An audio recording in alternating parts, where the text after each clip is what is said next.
बना रहे हैं। जल, खनिज लवण तथा कार्बन डाइऑक्साइड को सूर्य की प्रकाश की उपस्थिति में पर्णहरिण के द्वारा वो अपना भोजन क्या करते हैं, प्राप्त करते हैं। जंतु भोजन के लिए उन्हीं पौधों पे क्या होता है, निर्भर होता है। क्यों? क्योंकि जंतु जो होते हैं वो परपोषी होते हैं और पौधे क्या होते हैं, स्वपोषी होते हैं। देखिएगा पोषण भी आपका कितने टाइप से होते हैं, 2 टाइप से। फर्स्ट आपका है ऑटोट्रॉफ्स, सेकंड है हेटेरोट्रॉफ्स। ठीक, अब ये ऑटोट्रॉफ्स और हेटेरोट्रॉफ्स होता क्या है, स्वपोषी और परपोषी क्या होता है, स्वपोषी ऐसा पौधा मतलब ऐसे जीव जंतु जो अपना भोजन खुद बनाते हैं। तो जीव जंतु बनाते नहीं है, पौधे ही बनाते हैं, इसलिए उन्हें हम स्वपोषी कहते हैं।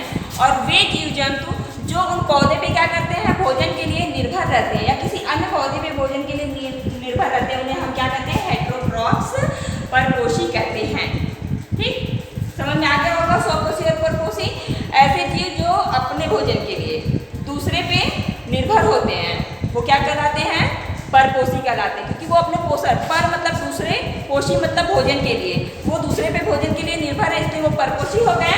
स्वपोषी, स्व मतलब अपना और पर मतलब पोषण, जो स्वयं अपना पोषण करते हैं, स्वयं भोजन को प्राप्त करते हैं, उन्हें हम क्या कहते हैं, स्वपोषी कहते हैं। अब तो हमने सब कुछ कर लिया, वृद्धि कर लिया, जनन कर लिया, उपापचय कर लिया, संवेदनशीलता अनुकूलता कर लिया, जीवन चक्र कर लिया और जीव द्रव्य भी पढ़ लिया, कोशिका संरचना पढ़ लिया, मतलब ह्यूमन बीइंग में कोशिकाओं की जो स्ट्रक्चर होती है वो कैसी होती है, मूवमेंट भी पढ़ लिया। उसके बाद हमने श्वसन कैसे करना होता है उसे भी हमने कंप्लीट किया।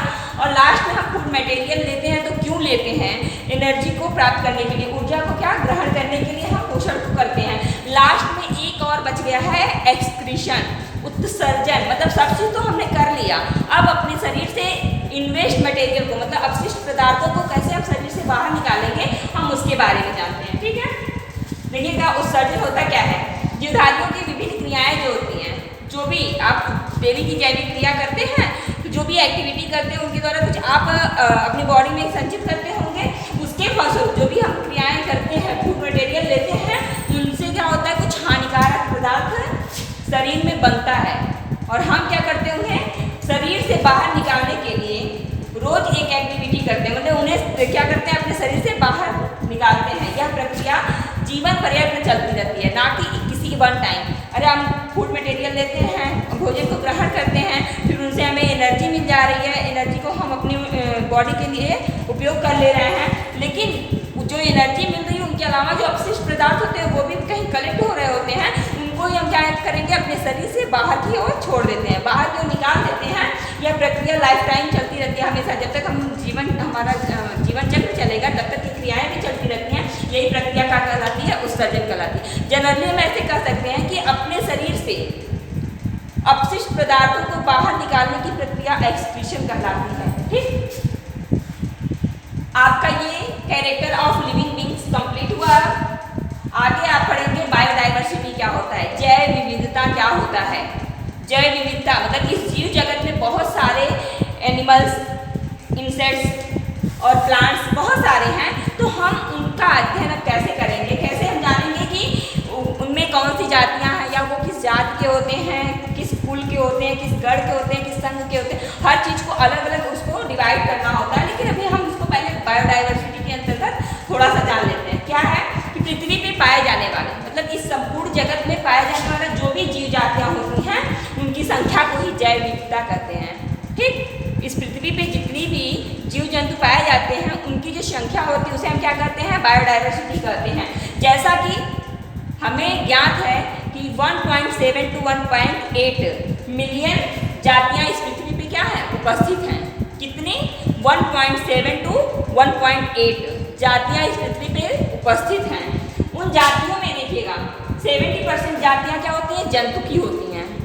70, अब तो यहाँ डिवाइड हो जाएगा ना, इतनी तो मिलियन जातियाँ इस पृथ्वी पे हैं, लेकिन उनमें कौन जंतु हैं, कितने पौधे हैं, कितने कीड़े मकोड़े हैं, कितने सूक्ष्म जीव हैं, इन सब का भी अध्ययन तो हम करेंगे।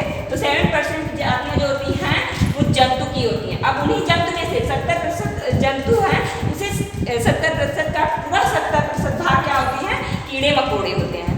मतलब आर्थ्रोपोडा संघ के जो प्राणी होते हैं, आर्थ्रोपोडा संघ के प्राणी को की संख्या कितनी होती है, 70% होती है। आगे आपका है 22%, 22% भाग किसका होता है, पादप का होता है। पेड़ पौधे हैं, पेड़ पौधों की जाति होती हैं, सूक्ष्म जीवों की होती हैं। जो बच गई जातियां उनमें 8% भाग सूक्ष्म जीव के होते हैं। ये सभी क्या है, इस पृथ्वी पे उपस्थित हैं। ठीक, अब इनमें इतना तो हमने जान लिया। अब 70% जातियों में कौन कौन से जीव आएंगे, किस किस के अंतर्गत आएंगे, ये सब हम लोग अगली वीडियो में जानेंगे। Okay, thank you.